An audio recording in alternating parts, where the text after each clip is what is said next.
Bapak,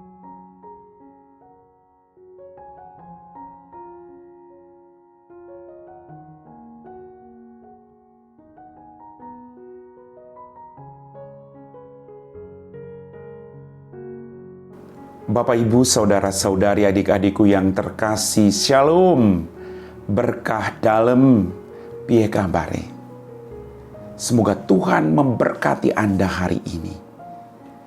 Mari hari ini saya mengajak Anda untuk mendengarkan firman Tuhan. Kita siapkan hati kita. Tuhan bersamamu dan bersama rohmu. Inilah Injil Yesus Kristus menurut Santo Lukas. Dimuliakanlah Tuhan.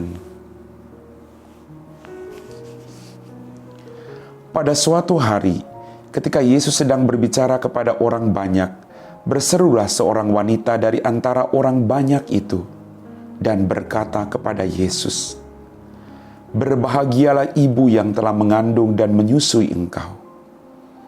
Tetapi Yesus bersabda, "Yang berbahagia ialah mereka yang mendengarkan sabda Allah dan memeliharanya." Demikianlah sabda Tuhan. Bapak, Ibu, saudara-saudariku yang terkasih, dalam bacaan Injil pada hari ini mengajarkan kepada saya sikap kerendahan hati. Apapun yang kita lakukan, perbuatan sebesar apapun, tetaplah menjadi pribadi yang rendah hati.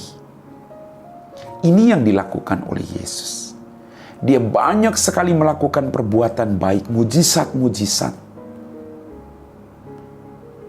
Kemudian ada seorang wanita yang berkata, "Berbahagialah ibu yang mengandung dan menyusui engkau." Lakukan itu. Perbuatan baik yang kau lakukan akan menjadi berkat juga bagi keluargamu. Orang akan berkata, "Wow, pasti dia datang dari keluarga yang baik-baik. Oh, sungguh luar biasa kedua orang tuanya mendidik anak ini." Kita sudah mendatangkan berkat bagi kedua orang tua kita. Maka mari Bapak Ibu. Mungkin orang tua kita sangat sederhana.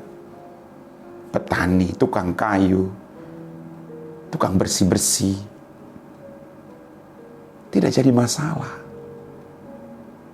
Tapi dengan perbuatan baik yang kita lakukan, orang akan memuji kedua orang tua kita yang sangat-sangat sederhana itu. Kemudian tadi ketika wanita itu memuji, Yesus berkata,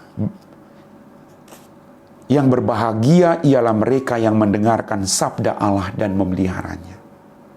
Dan ini yang dilakukan oleh ibunya Yesus. Dia mendengarkan sabda Allah. Dia bertekun melakukan sabda Allah itu sepanjang hidupnya. Bagaimana dengan kita? Seberapa sering kita mendengarkan sabda Allah? Seberapa sering kita membuka kitab suci?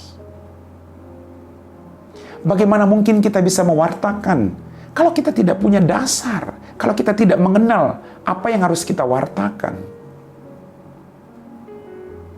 Maka mari kita harus bersahabat dengan sabda-sabda Yesus yang tertuang dalam kitab suci, agar menjadi sumber kekuatan bagi kita untuk melakukannya dalam kehidupan kita. Sekali lagi, tidak sekedar mendengarkan, tapi merenungkan dan melakukannya.